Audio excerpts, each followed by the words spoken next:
The situation in Bangladesh is tense. There has been political turmoil brewing in the country for weeks now. What started as protests against the reservation system has turned into a bit of a nightmare. Violence erupted, leading to several deaths. A government completely under siege, forcing the Prime Minister Sheikh Hasina to flee, and a regime for 15 years to come to a grinding halt.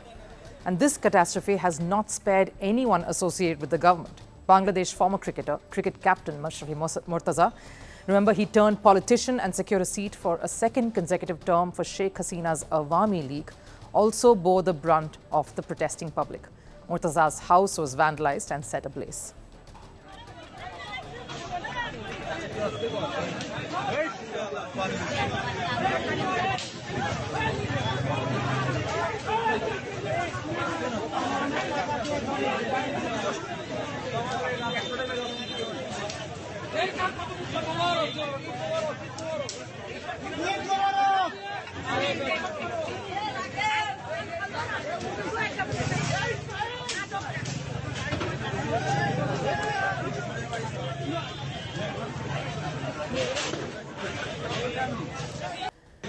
The situation is highly unstable in Bangladesh, affecting every other aspect linked to its functioning, including sports.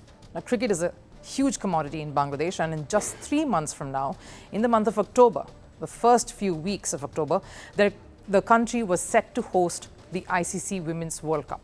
The last time Bangladesh hosted an ICC event was the T20 World Cup in 2014. They also co-hosted the 2011 ODI World Cup along with India and Sri Lanka. This Women's World Cup in a few months from now was going to be a seminal one for them, and that now stands in danger of being taken away from Bangladesh. Reports say that ICC is already looking for alternate venues. Sources, in fact, say that they have little faith of the situation in Bangladesh stabilizing in time for the preparations for an ICC event to be undertaken. An ICC event is a big deal. It takes time for venues to be prepared, pitches to be prepped, hotels and facilities to be kept in place. Teams need to travel and stay in the cities and feel safe. None of that is even remotely possible, seeing the kind of mayhem that is gripping the whole country. ICC has thought of a few backup venues already. The countries are some of the neighbors, quite obviously, so the options are India, but of course, Sri Lanka and the UAE. Let's look at the three options individually. India, they are the most experienced of the subcontinent countries when it comes to game development and, of course, hosting ICC events. Their last ICC tournament was in fact held just last year in November. They will be able to get things in place. This is in fact the country that has lent a helping hand to its other neighbors, Afghanistan and Nepal, when it has come to hosting their games and providing infrastructure in the form of stadiums and facilities for the teams to practice and players to hone their skills in. So when it comes to getting things in place in short notice, ICC needn't look beyond India.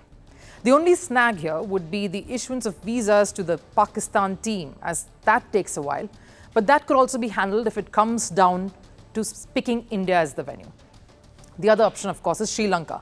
The last time they hosted an ICC event was in 2012, the T20 World Cup. The issue here is the weather, the biggest concern. It's rainy season around the months of October and November all through the island country. So that could prove to be a bit of a deterrent for the tournament. The third option, quite a good fallback one for ICC always, has been the UAE. They've almost always stepped up to accommodate matches and tournaments in stopgap situations, whether it was owing to certain circumstances like India not being able to travel to Pakistan, or the pandemic a few years ago, where they stepped up to host the Indian Premier League, a tournament that they were able to conduct despite the many restrictions and concerns that loomed large.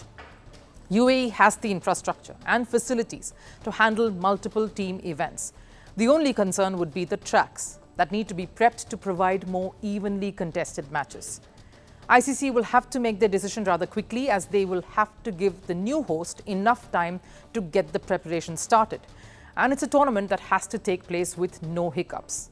After the mini disaster of the USA leg at the recently concluded Men's T20 World Cup, ICC will want to be doubly certain that there are no loopholes or any issues that aren't being ironed out in time.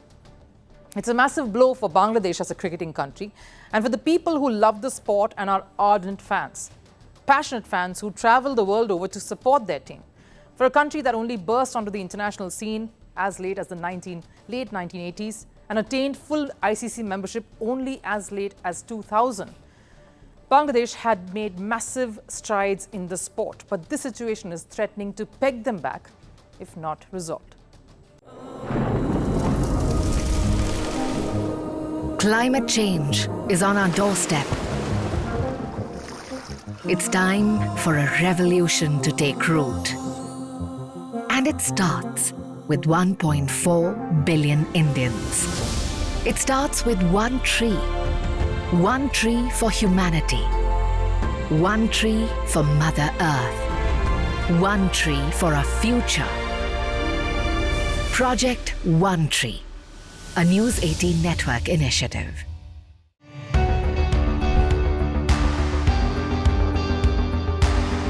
Across continents, one powerful news source. Bringing you diverse perspectives on the issues that matter.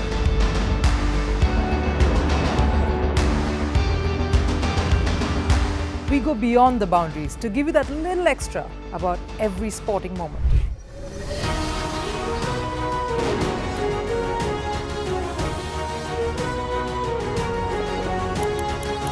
So thank you for making Firstpost 5 million strong. We're counting on your support, and you can trust us to bring you the news unfiltered and unvarnished.